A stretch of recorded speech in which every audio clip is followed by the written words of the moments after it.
Video like जरूर कर लीजिए और ऐसे वीडियो लगातार फ्री में पाने के लिए चैनल को तुरंत सब्सक्राइब कर लीजिए और बेल आइकन को जरूर टैप कर लीजिए ताकि आगे भी सारे वीडियो आपको मिलते रहे। यूट्यूब में फॉलो करते हैं तो प्लीज ये वाला फ्री टेलीग्राम चैनल जरूर ज्वाइन कर लीजिएगा। सारे नोटिफिकेशन सारे अपडेट यहीं पे आते हैं, ध्यान रखिए।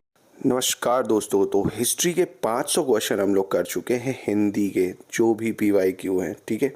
तो आई होप आपने अच्छे से वो 500 क्वेश्चन को रिवाइज किया है। 2 से 3 बार वीडियोस को देखोगे, रिवाइज करोगे, बहुत मज़ा आ जाएगा। देखो, जब भी पढ़ाई का मोरल डाउन हो ना, तो बस आंख बंद करके सोचा करो मैं क्यों पढ़ रहा हूँ, मतलब क्या उद्देश्य है मेरा। समाज में क्या आपकी अभी उतनी ही इज्जत है जितनी आप चाहते हो? रिश्तेदार, दोस्त, समाज, सब में जब आप सोचो अधिकारी बन जाओगे, जब आप एक पोस्ट पे पहुंच जाओगे, तब फील किया करो कैसा होगा, मतलब वो पल कैसा होगा। आपके माँ बाप क्या सोचेंगे, आपके दोस्त, रिश्तेदार कि यार ये समीक्षा अधिकारी है, ये SDM है, मतलब वो फील, उस मोमेंट को सोचा करो। अपने आप पढ़ाई करने लग जाओगे आप, ठीक है। अगर चाहते हो अधिकारी बनना, वो मंजर अलग होता है, ठीक है। चलो आ जाओ ट्रैक पे। तो क्वेश्चन 500 कह रहा है, भारत के किस मध्यकालीन शासक ने इक्ता व्यवस्था प्रारंभ की थी? तो देखो, इक्ता सिस्टम को चालू किया था इल्तुतमिश ने। किसने करा था? इल्तुतमिश ने। थोड़ा सा ब्रीफ दे दे रहा हूँ इक्ता के बारे में, ऐसे ये बहुत बड़ा कॉन्सेप्ट है, मेंस में मैं इसको आपको कराऊंगा। देखो, जो ज़मीन होती थी उसको खालिशा और इक्ता 2 भाग में डिवाइड किया था इसने। खालिशा जो लैंड थी उसका रेवेन्यू, मतलब उसका जो कर था, टैक्स था, ये डायरेक्ट राजा के पास जाता था, मतलब सुल्तान के पास जाता था। और जो इक्ता थी वो जैसे इसके जो अधिकारी थे, सेनापति थे, सामंत थे, उनमें बांट दिया गया था कि यार तुम टैक्स वसूलो और सैलरी के रूप में उस टैक्स को रख लो, ठीक है। बाकी ब्रीफ में 3 पार्ट में डिवाइड करा था, वो और भी है। अभी आप इतना याद रखो, इक्ता सिस्टम इंट्रोड्यूस करा किसने? इल्तुतमिश ने, ठीक है। 501 कह रहे हैं, शर्ब कर लगाया जाता था। तो देखो, हाके शरब जो कि फिरोज शाह तुगलक ने इंट्रोड्यूस करा था, ये सिंचाई पर लगता था। किस पे लगता था? सिंचाई पे। कभी पूछ ले कितना लगता था, तो 10% टैक्स। कितना? जितनी आपकी खेती होगी उसका 10% पे सिंचाई कर हाके शरब फिरोज शाह तुगलक ने लगाया था।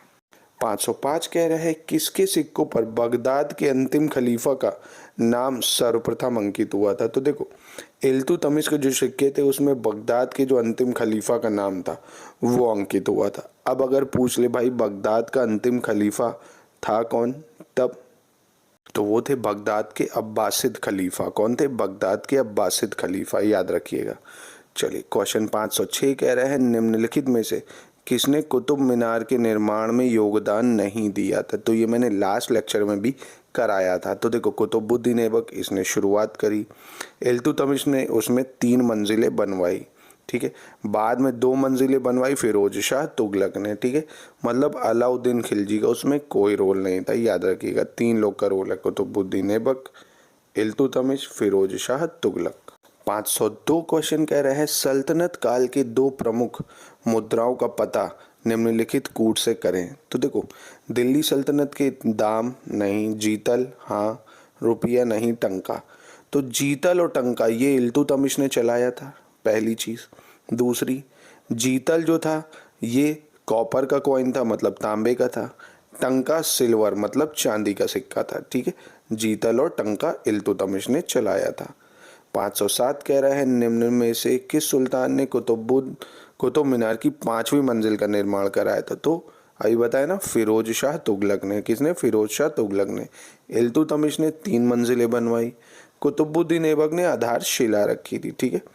508 कह रहा, भारत में प्रथम मकबरा जो शुद्ध इस्लामी शैली में निर्मित हुआ है वो कौन सा है? तो ये बलबन का मकबरा है। कौन सा मकबरा? बलबन का मकबरा। 503 पूछ रहा है, निम्न में से किसने टंका नामक चांदी का सिक्का चलाया था? तो अभी बताया, टंका जो है चांदी का था, जीतल तांबे का था। चलाया किसने? इल्तुतमिश ने, ठीक है। 504 कह रहा है, उत्तर भारत में चांदी का सिक्का टंका जारी करने वाला कौन मध्यकालीन शासक था? तो अगेन रिपीटेड क्वेश्चन, इल्तुतमिश, ठीक है। 509 कह रहा है, चित्तौड़ का कीर्ति स्तंभ निर्मित हुआ था किसके शासनकाल में? तो देखो, चित्तौड़ का जो ये कीर्ति स्तंभ है ये राणा कुंभा के शासनकाल में हुआ था। कब हुआ था? राणा कुंभा के शासनकाल में। 510 कह रहा है, निम्नलिखित युगों में से कौन सा सुमेलित नहीं है, ठीक है, मतलब कौन सा गलत है। अजमेर में है क्या कुव्वतुल इस्लाम मस्जिद जो है वो अजमेर में है, ओपनिंग ही गलत होगी, नहीं। कुव्वतुल इस्लाम मस्जिद जो है वो दिल्ली में है, तो ये याद रखिएगा दिल्ली। जौनपुर में अटाला मस्जिद है, मालवा मतलब एमपी में जहाज महल है, और गुलबर्गा में जामा मस्जिद है, गुलबर्गा में जामा मस्जिद, याद रखिएगा। अब अगर और डीप गया तो पूछ लेगा गुलबर्गा जामा मस्जिद भैया कौन से राज्य में है, तो गुलबर्गा जो है वो कर्नाटका में है, ठीक है, कर्नाटका में है, याद रखिएगा। और कुव्वतुल इस्लाम दिल्ली में है, मालवा में है जहाज महल मैनी एमपी। चलिए नेक्स्ट क्वेश्चन देखते हैं 511। तो आमिर खुसरो का जन्म कहाँ हुआ था? तो देखो आमिर खुसरो का जन्म हुआ था एटा में। कहाँ हुआ था? एटा में। अब पूछता है आमिर खुसरो किसके शासनकाल में था? तो ये आप ध्यान रखिएगा अलाउद्दीन खिलजी के शासनकाल में था, ठीक है। 512 कह रहे हैं निम्नलिखित में से किसने स्वयं को हिंदुस्तान का तोता यानी तूतीय हिंद, बहुत इंपॉर्टेंट है ये, तूतीय हिंद आमिर खुसरो को कहा जाता है, ठीक है, आमिर खुसरो। 517 कह रहा है हिंदी और फारसी दोनों भाषाओं के विद्वान कौन थे? तो देखो आमिर खुसरो हिंदी और फारसी दोनों ही भाषाओं का विद्वान था, याद रखिएगा इसको, कौन? आमिर खुसरो। 518 कह रहा है निम्न में से दिए गए को सुमेलित करिए, मतलब सूची को मिलाइए, इन शॉर्ट मैचिंग करिए, ठीक है। तो जियाउद्दीन बरनी इन्होंने क्या लिखा था?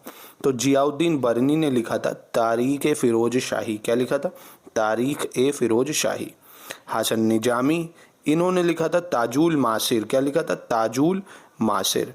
मिनहाज उल सिराज इन्होंने लिखा था तबाकते नासिरी। क्या लिखा था? तबाकते नासिरी। लास्ट याहिया बिन अहमद इन्होंने लिखा था तारीखे मुबारक शाही। क्या लिखा था? तारीखे मुबारक शाही। अब एक ऑप्शन पांचवा बच गया, अगर एग्जाम में कभी आ जाए कि तबाकते अकबरी किसने लिखा था, तो ये लिखा था ख्वाजा निजामुद्दीन अहमद ने। किसने? ख्वाजा निजामुद्दीन अहमद। तो एक दो बार रटोगे आ जाएगा।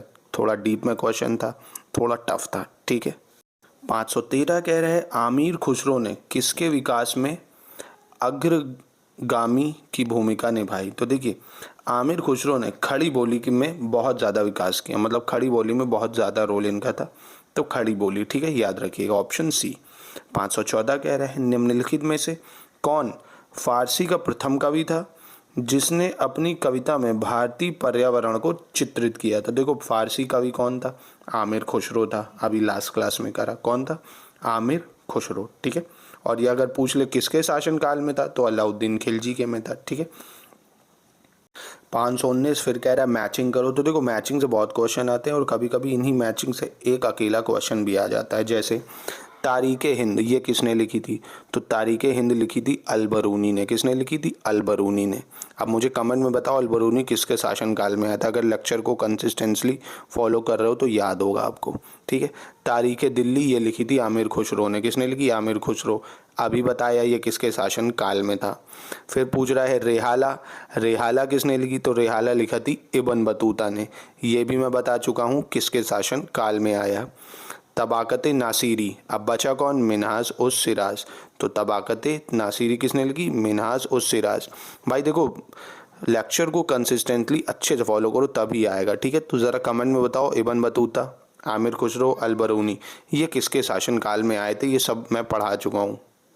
तो यार कमेंट में मतलब एक्टिव रहा करो थोड़ा, अगर इंटरेस्ट लेके पढ़ा, दीवार में टेक लेके पकड़े पकड़े फ़ोन पढ़ा रहे हो तो यार ऐसे नहीं चलेगा, फिर मत देखो आप। मतलब यार ये मौके बार बार नहीं आते हैं, आर ओ वगैरह बार बार फॉर्म थोड़ी आएगा, एक बार लग गया आराम से मस्त लाइफ हो जाएगी। तो थोड़ा पढ़ना पड़ेगा भाई सीरियसली, ठीक है। 515 कह रहा है आमिर खुसरो किसका दरबारी कवि था?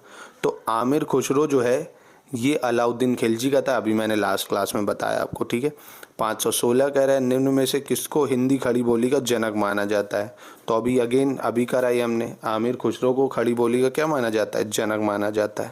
520 कह रहा है संगीत यंत्र तबला का प्रचलन किसने किया? तो देखो तबला का जो प्रचलन है ये आमिर खुसरो ने किया। किसने किया? आमिर खुसरो ने। फिर से बता रहा हूँ किसके शासनकाल में आया, तो याद रखना अलाउद्दीन खिलजी, ठीक है। 521 कह रहा है निम्नलिखित में से कौन सा राजपूत राजा संगीत पर एक पुस्तक के लेखक के रूप में जाना जाता है? तो देखो राजा संगीत पर एक पुस्तक है, उसके रूप में जाने जाते हैं आपके राणा कुंभा, ठीक है, जिनके कीर्ति स्तंभ भी बना है जिनके, ठीक है, राणा कुंभा, याद रखिएगा। 525 बहुत इंपॉर्टेंट आरओ यारो में आया हुआ क्वेश्चन है, बहुत ही इंपॉर्टेंट है, बट इसको स्मार्ट ट्रिक से आप कर सकते थे अगर आपको सिर्फ 2 ही पता होते, जो कि मैं आपको अभी बता चुका हूँ। क्या? Ibn Battuta, ट्रेवोनियर, अल्बरूनी, मनुची। तो इसमें से इब्न बतूता और अल्बरूनी ये तो आपको पता ही होगा, मैं कंटिन्यू बताता आ रहा हूँ।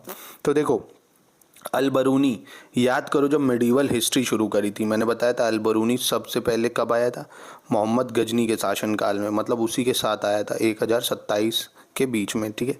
यानी सबसे पहले आता है अल्बरूनी, ठीक है। तो यानी ऑप्शन 3 कहाँ दिख रहा है? सबसे पहले बी में दिख रहा है ना, फटाक से बी पे टिक कर दो, आंसर सही हो जाता। पर अब आगे भी देख लो, चलो ये क्वेश्चन बहुत बार आ चुका है, अलग अलग भी, ठीक है। इब्न बतूता किसके शासनकाल में आया? आप पढ़ चुके हो इब्न बतूता है मोहम्मद बिन तुगलक के शासनकाल में, ठीक है। 1333 से 47 के बीच में, मतलब 1333 से 1347। ट्रेवोनियर इम्पॉर्टेंट है क्योंकि बहुत बार ये एग्ज़ाम में आया हुआ है, क्योंकि ट्रेवोनियर जो है फ्रांस का यात्री था, 6 बार भारत आया था। कितनी बार? 6 बार, 1630 से 1655 के बीच में, ठीक है। और लास्ट जो आपका मनुची है ये 1654 में आता है। कब आता है? 1654 में, याद रखिएगा इसको। 522 पूछ रहा है, दिल्ली का वह सुल्तान जिसने अपने संस्मरण लिखे थे। तो देखो, संस्मरण क्या होता है? संस्मरण जो अपनी नॉलेज से चीज़ों को लिखी जाती, जैसे आप कोई अपनी पुस्तक लिख दें अपने बारे में ना, तो उसको संस्मरण बोलते, जो आपके आदर्श वाक्य हों। तो इसको लिखा था फिरोज तुगलक ने। किसने लिखा था? फिरोज तुगलक ने अपना संस्मरण लिखा था, अपने आदर्श वाक्य, कि खजाना बड़ा नहीं होना चाहिए, खजाने से अच्छा है कि जो जनता है वो सुखी रहनी चाहिए, ये सब, ठीक है। 523 कह रहा है, भारत में पोलो खेल का प्रचलन किसने किया था? तो देखो, भारत में पोलो लाए थे तुर्क। कौन लाए थे? तुर्किश, मतलब ये जो जितने दिल्ली सल्तनत के रूलर थे वो ज़्यादातर टर्किश थे, तो तुर्कों ने लाया था, ठीक है, याद रखिएगा। और लोदी याद है ना? लोदी कौन थे? अफगानी थे। 526 पूछ रहा है, दस्तर बंदान कौन कहलाते थे? तो जो दस्तार बंदान जो थे वो उलेमा को दस्तार बंदान कहते थे। क्या कहते थे? दस्तार बंदान, ठीक है। तो उलेमा कहलाते थे, दस्तार बंदान। और दोस्तों, उलेमा का मतलब क्या होता है अगर पूछ ले, तो उलेमा का मतलब जिसको इस्लाम की बहुत नॉलेज होती थी उसे उलेमा कहते थे, ठीक है। यानी कौन हो जाएगा इसका? दस्तार बंदान या उलेमा, ठीक है, डी। निम्न व्यक्तियों ने भारत में विभिन्न शासन किया, मतलब इनका सही क्रम बताना है, किसने पहले और किसने बाद में किया। तो देखो, सबसे पहले रज़िया सुल्तान, टाइम पीरियड याद है, मैं बता चुका हूँ लास्ट क्लास में, 1236 से 1240। फिर आपका अलाउद्दीन खिलजी आता है 1296 से 1316, ठीक है, क्योंकि पहले स्लेव डायनेस्टी की थी रज़िया सुल्तान, मतलब दास वंश, गुलाम वंश। फिर खिलजी वंश से था अलाउद्दीन खिलजी 1296 से 1316, ठीक है। फिर आपका पूछ रहा है शेर शाह। शेर शाह आता है 1539 से 1545 के बीच में, ठीक है। फिर अकबर आता है 1556 से 1605 में। तो ऑप्शन ये याद रखिएगा, पहले रज़िया सुल्तान 1236 से 40, खिलजी 1296 से 1316, शेर शाह 1539 से 1545 और अकबर 1556 से 1605, ठीक है। तो इसको याद रखिएगा, ये है सही क्रोनोलॉजी।